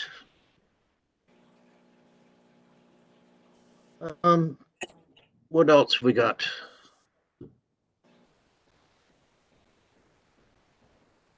What's your next item? I'm looking at Catherine. She just can't see that I'm looking at her. So Catherine, can you jump in with the next agenda items? Is that the infrastructure bank? That's correct. Are we looking at Jim to lead there? Yes, I can take that one on. Go ahead. So I contacted the Canada Infrastructure Bank because that's another source of funding. As it comes to funding for ISPs, to help them make a business case to make a project viable, they can be looking at funding that is grant funding, which obviously they would probably prefer the most of any sort of funding. But then if they can also supplement that with some debt financing, that would be another way to make projects potentially viable. Of course, it's going to depend on the terms of that debt financing. And Canada Infrastructure Bank does offer very attractive financing terms that could make it interesting. However, and it's a big however, Canada Infrastructure Bank has a requirement. They're not interested in anything under 50 million. And when you look at the size of Elgin County, 50 million is a large project. And if you look at the ISPs outside of the large carriers, that's our local ISPs would not be able to participate solely in a $50 million project. They just wouldn't have the scale to be able to handle that. Just to go through the details, as I already alluded to, Canada Infrastructure Bank does not provide grants. What they're providing is they're making an investment in a project in the form of debt, and their debt financing can approach rates close to 1%. An ISP, if they were going to a bank, given the high risk involved in the venture, they'd be paying much higher rates. And when you're looking at whether a project will ultimately be viable or not, the difference between paying a few percent versus 1% can make quite a difference. In addition to just the rate, the structure of the loans can be quite flexible with the infrastructure bank. So they'll also provide the construction financing, and then they can also structure the loans with terms of 15 to 20 years. They can make adjustments in terms of how the loans are paid, in terms of sculpted amortization, again, to make it a case where an ISP would be able to manage the cash flow.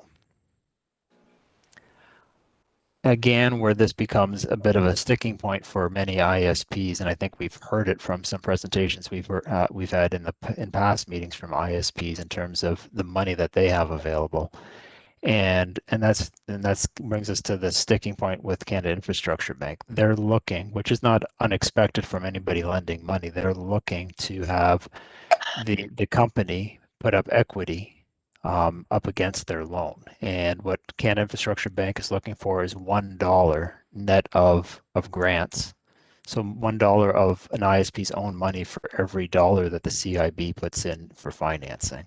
So if you're talking a $50 million project, an ISP would have to have $25 million of cash on hand to be able to launch a project and attract CIB funding.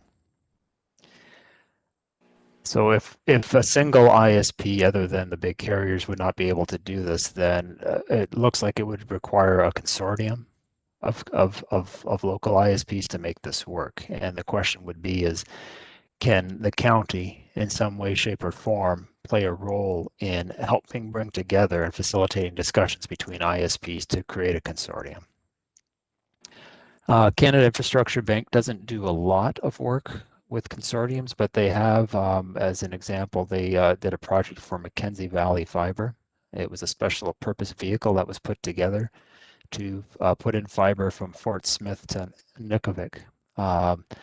So it is a possibility that we could look at. In terms of what the CIB has as their review process, there's effectively 2 phases in their evaluation. The first phase only takes a month. In that, they're going to look at the submission that would include number of households, what the funding plan is. They want to see what the GIS map looks like and what public sponsorship is involved.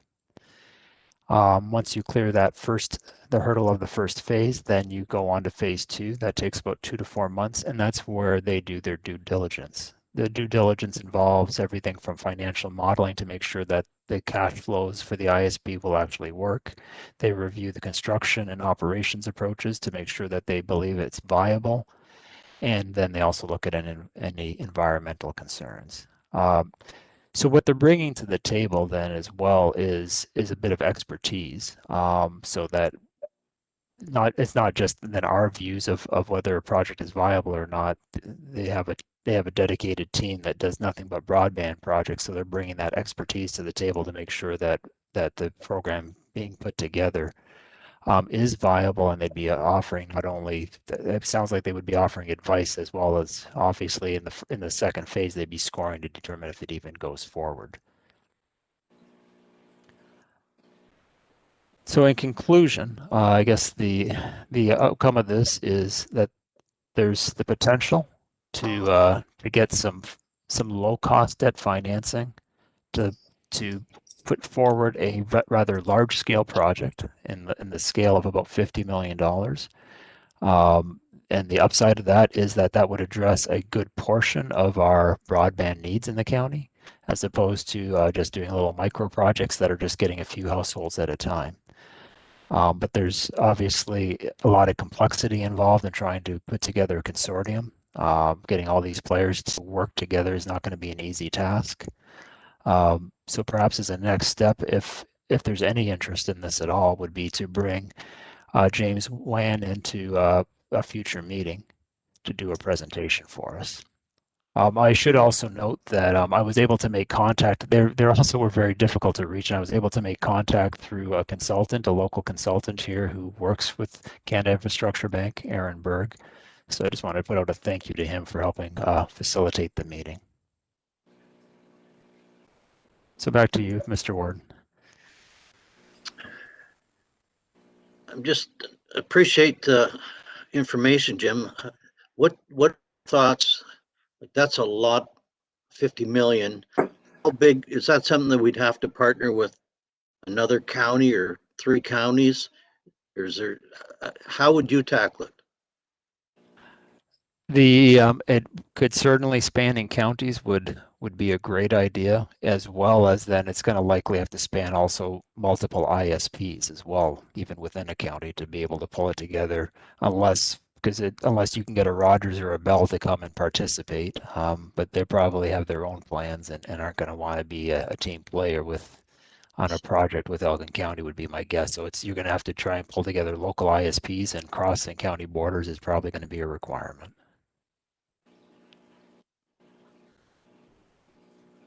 Would that have any benefit at the fact that we've joined SCORE this year, Julie?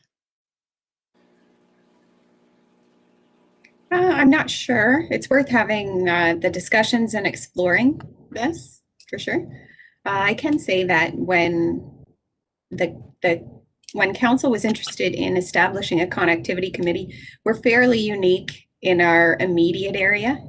So it might be slower to mobilize or bring together consortium because of that fact. So there aren't a bunch of connectivity committees all doing the same sort of work, all ready to go at the same level we are. So I would suggest it's worth bringing up through SCORE and maybe talking to our immediate partners with contiguous borders and seeing where they're at.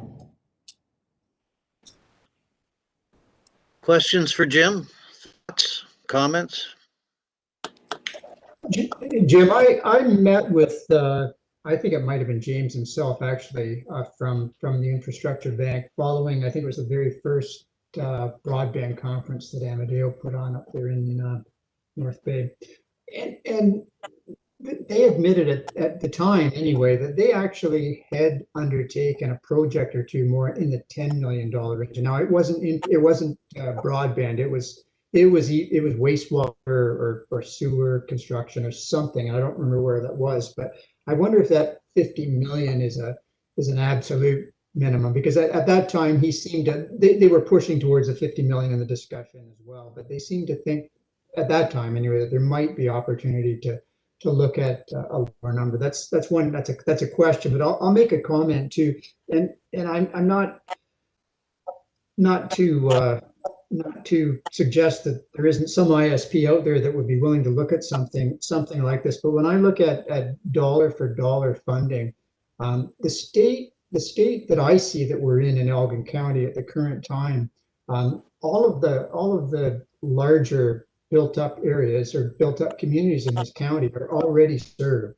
And what's out there, if you were looking at a dollar investment by an ISP for a dollar from the Federal Investment Bank, most ISPs, I'm sure, would never in a million years be able to make a business case for serving the people that we're looking at serving. But this is definitely not an industry rule of thumb, but I know in our particular case, we kind of honed in on the number of $3,500 a home as the absolute most that we could spend and see a reasonable return, and that was still a 3 to 5 year return. So the unserved areas of Elgin County will far exceed $3,500 per home. And again, I just can't see a lot of appetite, whether it's a consortium or not, for a dollar, a 50-50 sharing, if you will, of a project that will serve our needs. This certainly could be combined with grants as well, so that ultimately, if you look at the full scale of the project, that they wouldn't be putting in half of the money. It would be a split between CIB and the ISP, an even split, and then whatever granting you can get over and above that from municipal, federal, provincial levels. That could then make the business case. As it relates to the 50 million, he seemed that was a bare minimum, and I think it's because of workload issues that they don't have the size of a team to be able to support investigating that many projects. However, what I would suggest is if we bring him in, we can pose that question to him directly from the committee. I can't see the harm in having him come in to one of our meetings and ask some questions. I wonder if in terms of sequence, again, going back to what we have in mind as far as a need or funding, when we have a better idea, that might make more sense then to bring him in? Just to wait a little bit? Yeah, there's logic to that. We bring them in and really not have any questions for them because we don't know them yet. Yeah, that does make a lot of sense. Unlike the broadband fund or the current Ontario, there's no finite that you have to have an application into the infrastructure bank. Now, a change of government might have the infrastructure bank disappear, but that's beside the point. But I think that's not a bad suggestion to wait until we have a little bit more handle on what we want to ask them. But again, so the infrastructure bank is there. It's not a program that ends on December 31st of this year or anything like that. So we have time. So I think the suggestion is, thanks for the information. We'll wait for a bit, but go ahead, Duncan, question, comment? Well, yeah, I have to agree with Mike. I think a lot of the easy picking in Elgin County has already been picked. And I don't know what the actual mapping looks like now, but when it comes to underserviced areas, Mike, maybe you're from Cecil more familiar with the most recent maps. Where do we stand as an on the big scheme of things? Even though we know there's a lot of people in the area that don't have any broadband. So it's how do we sort that out? It's those people that I'm trying to focus my mind on, and I don't think that going to the infrastructure bank. I don't think there's an ISP as Mike says is going to be interested in going and getting that really hard to get customer. So how much of an underserviced area are we on the national map? Does anybody know that?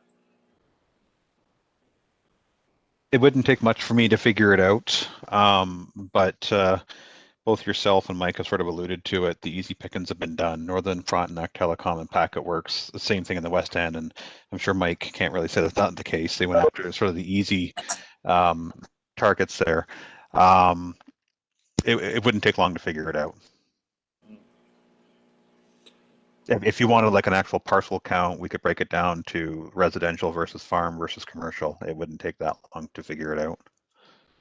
So is that not the basis that the government comes to funding envelopes, is if you are a underserviced area or not an underserviced area? And so,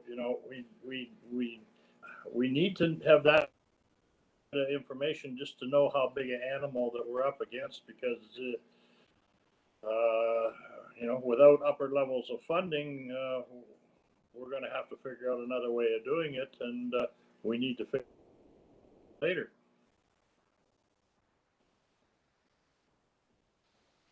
Well, I think that goes back to what Julian, we discussed earlier, was a map. We need to get the most up-to-date map possible, make sure it's as accurate as possible. And a lot of the data is available. It just needs some tweaking with some technical research to verify areas.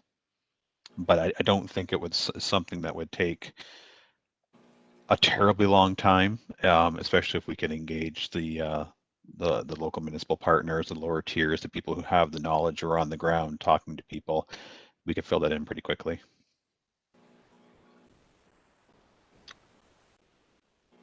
All right. Are we finished with that? No further comments? Do we have any correspondence other than the email policy update? Do you want to touch on that, or is that just for us to read, or? I believe we have a resignation. That just popped into my mind.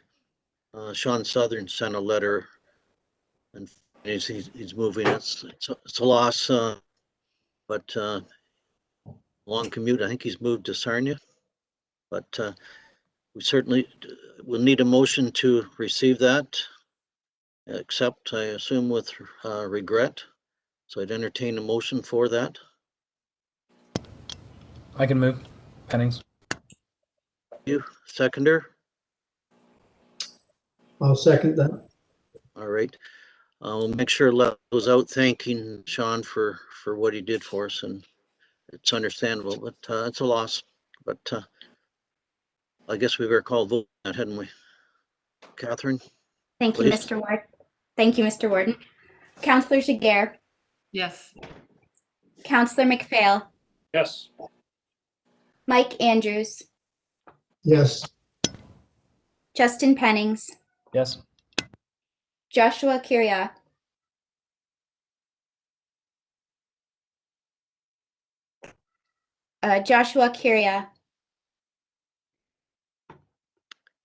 Mr. Warden. Yes. 5-0, the motion is carried, or 5-1, the motion is carried. Thank you, Catherine.